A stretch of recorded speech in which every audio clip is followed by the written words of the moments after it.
All right, folks, and we're back here on nerdtoknowmedia.com, Nerd to Know Media on YouTube. This, of course, is the special edition of the Wrestling Rewind, and it really is a rewind.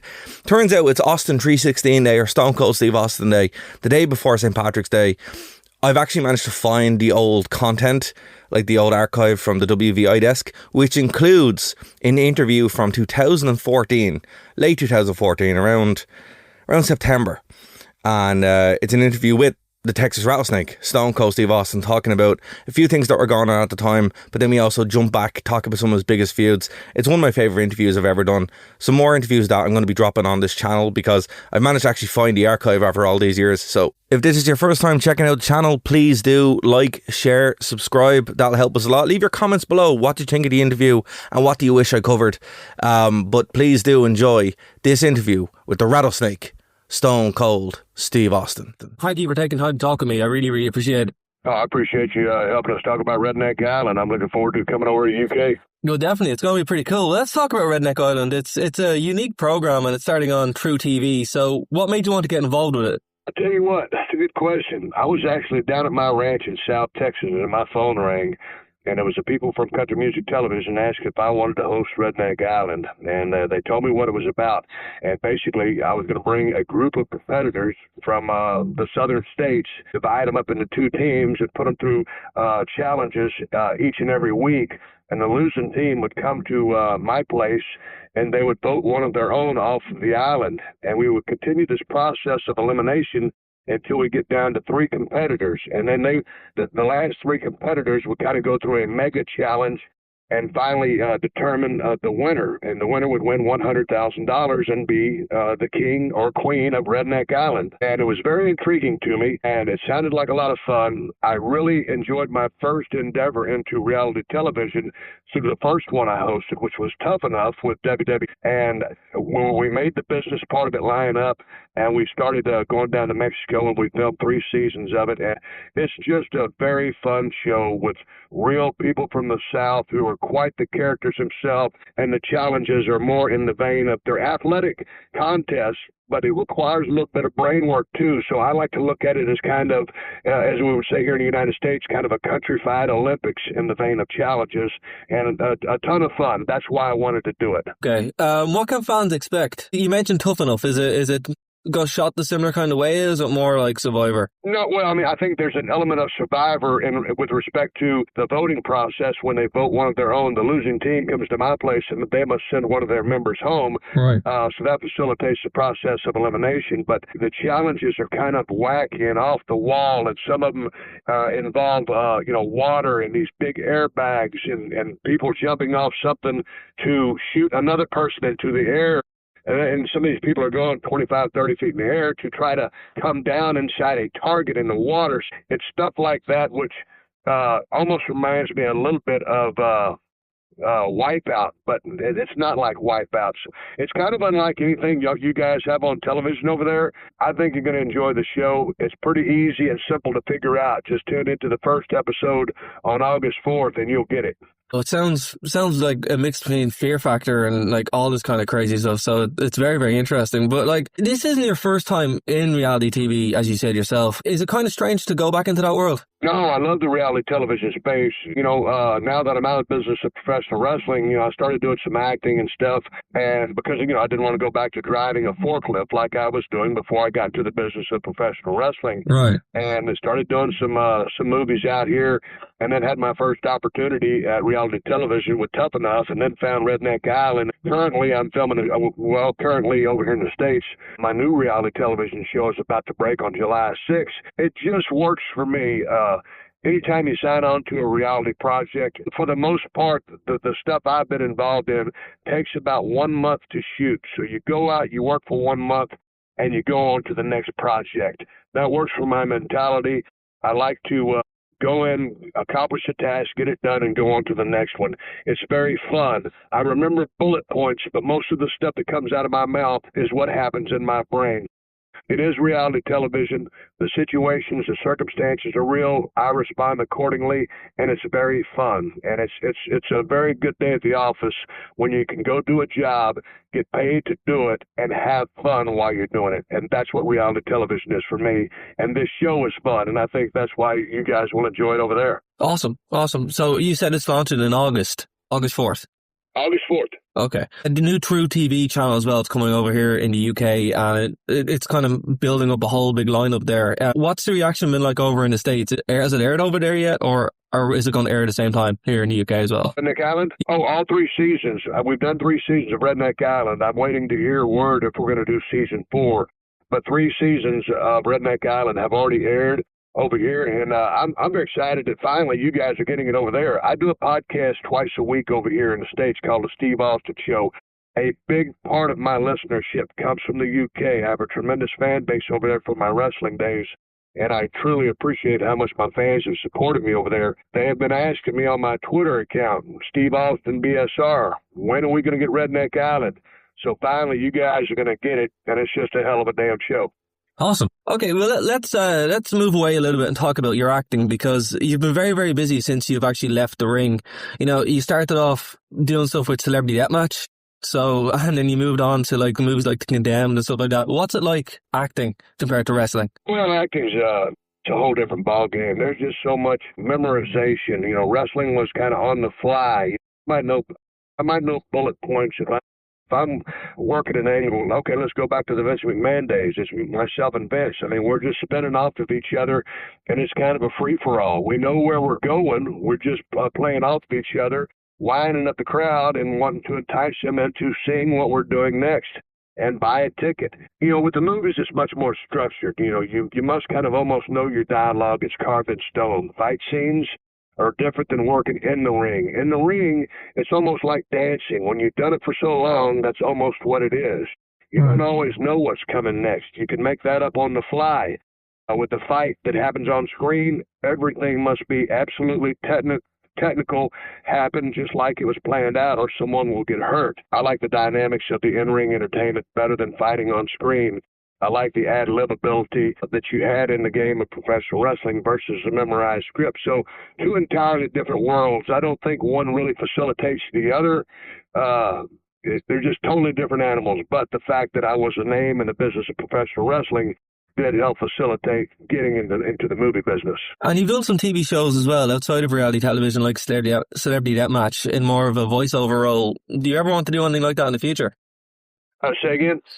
You've done voiceover work before in Celebrity Deathmatch. Would you ever want to do something like that before? Man, I get asked that all the time. Hey, man, you got a real interesting voice. Why don't you do more voiceover stuff? I have a regional sounding voice. I think it's almost kind of I don't want to say problem, but it's the same thing that Jim Ross, the greatest announcer in the history of the wrestling business, had. One time, Vince thought he was too southern or too regional sounding and didn't think he would appeal to, an entire nation or an entire world. Well, we all know that he did and became the most beloved announcer of all time. But I think I kind of face maybe some of those same limitations with regards to some of the companies out there wanting a voice that represents their product. I've done a few auditions for different products. None of those have really worked out, but nonetheless, when it comes time to selling something, or as in regards to my podcast, my voice is unique. It is what it is, and I can deliver a message. But it all depends on what that client's looking for. If they're looking for a voice like mine, they know where to find me. To answer your question, voiceover work is just absolutely wonderful. It's easy. Obviously, it's easy on your body, it's easy on your schedule. If you have a great voice and can do it, it's a great job to have. Cool. Very, very cool. Well, in the time you have left, do you mind me asking you some wrestling questions? No, not at all. Okay, cool. I was listening to your podcast recently with Paul Heyman, and I have to ask, what was your greatest moment in ECW? Man, I would say the greatest moment in ECW was that night. It was about 4:30 in the morning when I cut that promo, and all the other guys had gone, and then finally Paulie said, "Hey, it's your time." And I asked Paulie, I said, "Hey, man, what do you want me to talk about?" And he said, "Hey, just talk about your feeling. How you feeling right now?" And I was feeling ticked off, frustrated, And like I'd been kept down, kind of screwed over. And I voiced those opinions right there in about a 7-minute interview. And that was a one-take deal, totally off the cuff, off the top of my head. And the whole crew of guys, of Sandman, Raven, Mick Foley, Shane Douglas, and everybody just erupted when I got finished. So I would say that promo was a turning point in helping me focus on how to create a memorable promo. And it was all because, Paulie helped me and gave me the opportunity. That would be what the best thing that happened down at EC. Okay. And speaking of promos, when you were doing all that iconic stuff during the Monday Night Wars on Raw and in the WWF at the time, did you actually think that it would turn into what it's become? I got into wrestling when I was a kid, but what kept me a wrestling fan was yourself. So did you ever think that would actually turn into what it became? No, I didn't have an idea. I think when I first got to the business of pro wrestling, I was a fan. I started watching when I was 7 or 8 years old. And kind of in the back of my head, I knew that was something that I always wanted to do, but, would it be possible? So when I went to college, I was going to major in business to sell insurance like my father did before me and go into business with him. And so anyway, I saw a commercial for wrestling. I used to go down to the Sportatorium to watch the world-famous Von Erichs fight the Freebirds. And Chris Adams, who was from England, had his commercial on TV about his wrestling academy. And I said, that's it. That's the job for me. I'm going to go down and talk to Chris Adams. I did. He taught me how to wrestle. I got in because I wanted to be a wrestler. Now, when you do something, you want to be the best you can at it. But I certainly had no aspirations that it would snowball into what Stone Cold Steve Austin would eventually become after I broke into the business as Steve Williams, changed my name to Steve Austin, Stunning Steve Austin, Superstar Steve Austin, the Ringmaster, and finally Stone Cold Steve Austin. I certainly never expected what the future held for me. Well, speaking of the future, talking about this year's WrestleMania, what was it like to be back in a WWE ring with not only The Rock, someone who you've had, a storied career with, but also Hulk Hogan? Oh, it was great because, Hulk Hogan meant so much to the world of professional wrestling. Probably, with the run that he had, probably the biggest star of all time.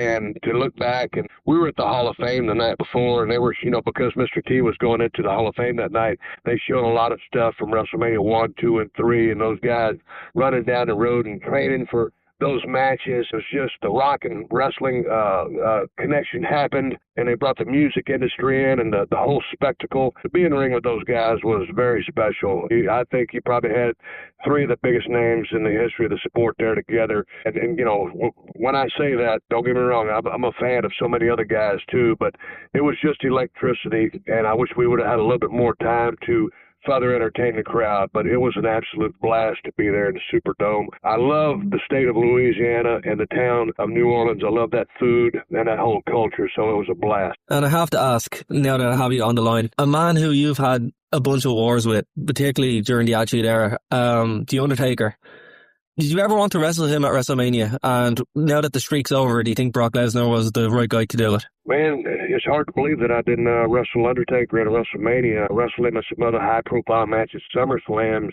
But that would be a very interesting scenario because maybe I could have been another statistic. I just think that the streak was absolutely incredible. And when I was watching the match, my jaw dropped, and I was very surprised to see him, take the fall in that match and lose.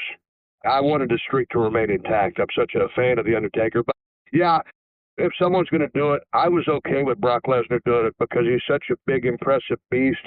Some people say, hey, he's kind of a part-time guy and he didn't deserve it. I don't know who else would really deserve that fall. So, anyway, Undertaker has had one of the greatest careers in the history of the business, a true icon and someone who everyone respects.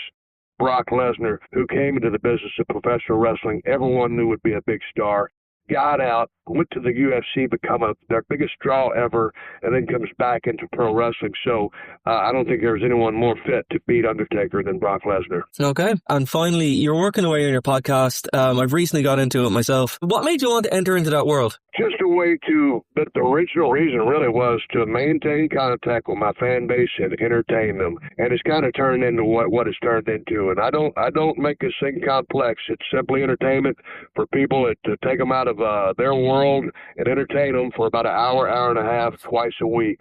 I get a chance to use kind of the creative juices I had when I used to go out on Monday Night Raw. There's still a performer in me. I like to do my podcast to maintain contact and entertain my fan base through my social media, my Steve Austin BSR Twitter account, and my podcast, The Steve Austin Show, which drops on Tuesdays and Thursdays on iTunes. And that Tuesday show is family friendly, but Thursday is explicit content, and it's just fun. But there's no other reason, just to maintain contact with my fan base. And you mentioned a bunch of times on your show that you have a list of guys who you want to get on. Can you tell me who's on the list or who you want to get on your list of the guys you would like to have on your podcast? And I talked to the Undertaker WrestleMania 30, and man, it was right before his match. It wasn't the best time to ask him, but I asked him if he'd consider doing the podcast, and he said yes. So that's because of his storied career. I've got to get down over there to where he lives. I think he's in the Austin or Houston, Texas area. So I want to interview him in person. That's one of the things, now that I have a block of time on my schedule, I'm trying to get down there and interview him. I want to talk to Kevin Von Erich. Now, he's over in Hawaii. That's another one which I got to do in person. So I'm trying to get Kevin Von Erich on there. I'd love to talk to superstar Billy Graham. I'd love to talk to Bruno Sammartino. Just some of the biggest names ever out there. And I'd love to talk to Hulk Hogan. But the list could go on and on and on. But just anybody who really had a career, and just facilitate conversation and talk about the business. Well, I can't wait to hear it, sir. But that's everything I have there. I want to thank you so much for taking time out of your schedule. Listen, Steve, you're the reason why I'm a wrestling fan. You're the reason why I'm a wrestling journalist. You've meant so much to me. You're a childhood hero. Thank you so much for your time. Hey, man, I appreciate you watching, because I had a great time at Stone Cold Steve Austin. That's the best job I ever had.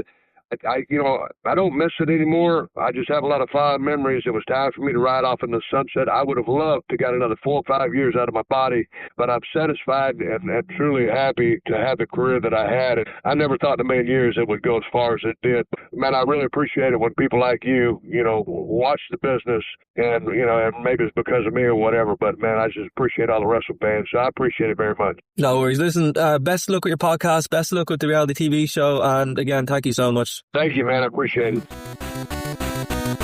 Thank you for listening to a Nerd to Know Media production.